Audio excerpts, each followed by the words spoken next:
people there living like no human should live. A couple of pieces of corrugated iron and a couple of rocks as a house to them when they share a portaloo with 20 other families.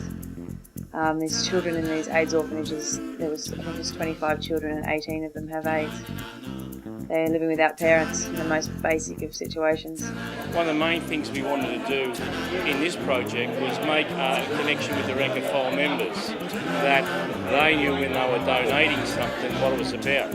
And that's why we've made sure that we've had rank and file members on all our journeys that we've taken, and the containers that we sent overseas, that the members were involved in all those projects. We visited the orphanage in Johannesburg and to witness what APHEDA does in South Africa and the epidemic of AIDS and the role that they're playing to assist the South Africans to educate and enable them to fight the battle of AIDS. Going through Soweto, seeing the shanty towns, it just how lucky we are to kind of live in Australia. It was a huge eye-opener, something that you'd like to take your children to go and see, to realise how lucky they really are.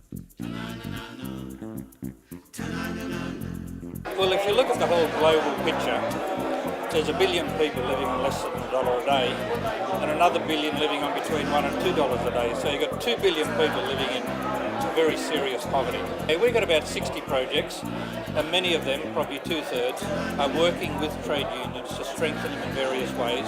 And the Tas Bull Memorial Committee helps with that in many areas. For example, in East Timor, we're helping establish trade unions. In Vietnam, with health and safety for trade unions, especially around asbestos. In Laos, for example, with health and safety training for mining unions, for construction unions, for unions in the woodwork industry, those types of things. In South Africa, HIV education, both in South Africa and Zimbabwe, with trade unions, and also in Papua New Guinea. Having strong trade unions in developing countries is absolutely crucial to overcoming global poverty.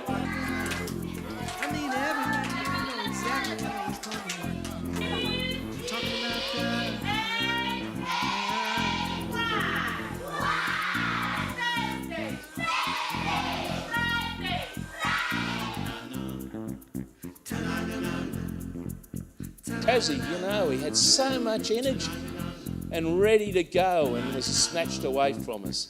And what he left us right at the end was the legacy of the whole of his life, what he believed in, what he said, but most importantly, what he did.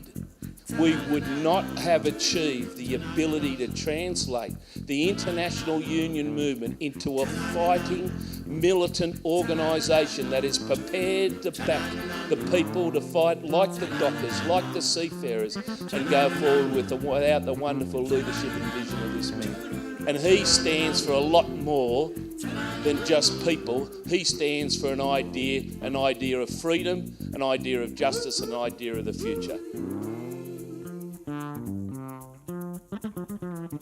The trip home, back to the hotel from the orphanage, it was so quiet, everyone was sort of deep in thought, and that was on a bus that's usually full of activity and laughter and stuff, and everyone on board the bus took something from that visit to the orphanage. The optimism of the South African people.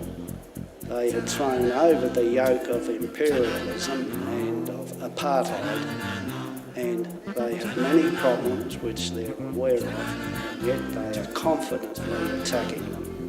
It is absolutely important for APHEDA to be able to continue their international role looking after the most vulnerable and needy in society, that the union members in Australia, and particularly MUA members, need to contribute. It's like a connection.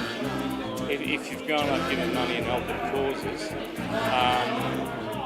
you know who you're giving them to and where they're going and what you do and the reasons you give them and the benefits that come out for the people you're trying to help.